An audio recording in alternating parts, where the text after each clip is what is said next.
UFC Noche is over.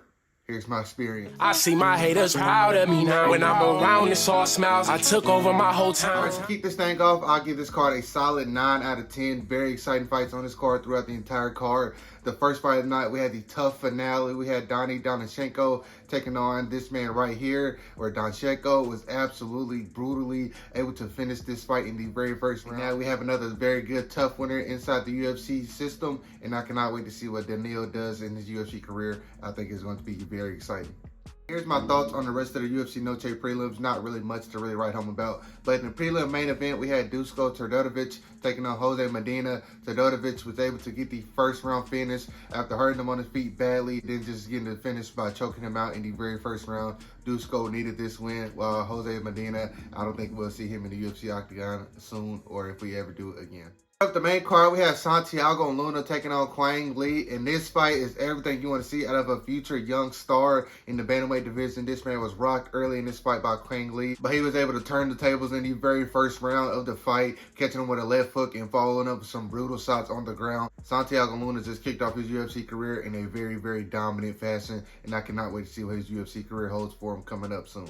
Following that fight, we had Mr. Alexander Hernandez taking on Diego Ferreira. In the first round, a lot of it looked like Alexander Hernandez was circling a lot, trying to pull him into a counter, Diego Ferreira would take his blitz step forward, throw heavy punches at him, and try to connect with Alexander Hernandez and knock him out. But Alexander Hernandez's game plan worked to a T in the second round. Circle, bang, right across the head of Diego Ferreira, and then the brutal follow-up shots on the ground, completely unnecessary by about 2 or 3, but it finished the fight, no doubt about it. That man Diego Ferreira could not defend himself in that situation, and Alexander Hernandez has a beautiful second round knockout win over Diego Ferreira at UFC Noche. And he is now on a 4-fight win streak, and I cannot wait to see what Alexander Hernandez gets next. He called out Michael Chandler, and honestly, I'm not opposed to it. What do you guys think? Let me know. After that fight, we had the overweight Kelvin Gastelum take him on Dustin Stolfus. In this fight, Kelvin Gastelum looked like his hands is phenomenal, blitzing, speed, and still got all that. He just came in 5 pounds over the weight limit, which is insane.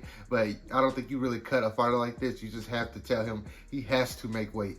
He has to make weight. It is annoying and it is very unprofessional that man misses weight after he has fought for the UFC title before. It's not a good look for the UFC, but Kelvin Gastelum put on a pretty good show. Dustin Stolfus was there all the way through. He's a good dance partner for Kelvin Gastelum, but we should see Dustin Stolfus again. I think he's very exciting. What do you guys think? Following that fight, it had the fight of the night, in my opinion, and up until the main event, we have Rafa Garcia taking on Jared Gordon. You talking about rock'em, sock'em, robot style of fighting. These guys was not moving their head. They were standing in front of each other. I forgot who said on the commentary team, but it looked like they had one foot in the tire and just start throwing at each other for 3 rounds, all the way to the last round, and like the last 2-3 minutes of the round. I'm not really sure exactly when it happened. But that man, Rafa Garcia, was able to knock that man down, Jared Gordon, with a thundering right hand, and followed up with some brutal elbows on the ground. It took a while to get the stoppage because Jared Gordon was moving continuously for the most part, but those last couple of elbows on the ground by Rafa Garcia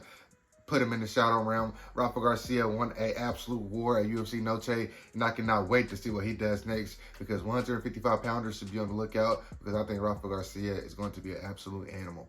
Following that fight, we had somebody making their second ever UFC walk to the octagon. We had David Martinez stepping up on short notice into the co-main event slot against a UFC vet and Rob Font, and that man David Martinez did not miss a beat. That man looked faster, he looked sharper, and he looked like he did everything so much faster than Rob Font the entire night. David Martinez's hands, when he lets him go, and he throws about 4, 5, 6 punch combinations, it looks like it's 1-2, and it just comes repeatedly.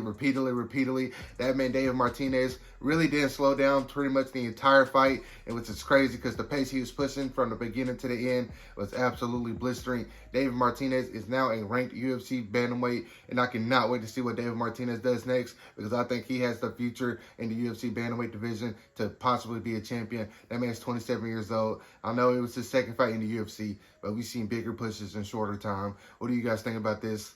Let me know. In the main event of the night, we had Mr. Diego Lopez versus the Fight Nerds' own John Silva. And this man, Diego Lopez, showed that there is levels to the UFC. After that, man just got done fighting Alexander Volkanovski for 5 hard rounds. This fight against John Silva looked like it was a very, very big backward slide on paper. And in the octagon, it looked the exact same way. The first round, pure domination by Diego Lopez on a takedown attempt that he was really gifted. That takedown that he got on John Silva the first time was absolutely gifted. But when they hit the ground, that's when you could tell there's a massive skill difference in this fight. That meant Diego Lopez was on top and landing thunderous strikes for about 2 minutes. I'm not exactly sure when it started, but he was on mount for at least a minute and landing down hellish punches, and he even cracked a huge smile when he was in full mount on John Silva. And at that moment, I was like, you know what? I think he has this thing pretty much locked up. But going into the second round, John Silva got a little too carried away.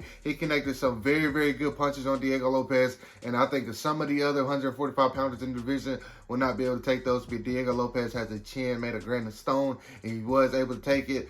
And he even took a spinning elbow for his troubles. And Diego Lopez said, you know what? I can throw that too. And whenever he threw his, it connected. John Silva went down like a sack of potatoes. And Diego Lopez did not let him up. Diego Lopez just punched him out, got the finish, and looked like a phenomenal fighter in 145-pound weight division. He get next. I have no idea. I would love to fight with him, Yair Rodriguez. I wish it was this fight, but it's not. But the time to make that fight is now, because the fight with him and Alexander Volkanovski really doesn't make sense the way that fight just went. But him versus Yair Rodriguez should have been booked. It should be booked now. And if it's not already talked about, I don't know what the UFC is doing. But what did you guys think about UFC Noche? What was your favorite fight of the night? What was your favorite biggest surprise of the night? Let me know down below in the comments. Like always, if you enjoyed the video, please make sure you like, comment, and subscribe. Be good people. Peace.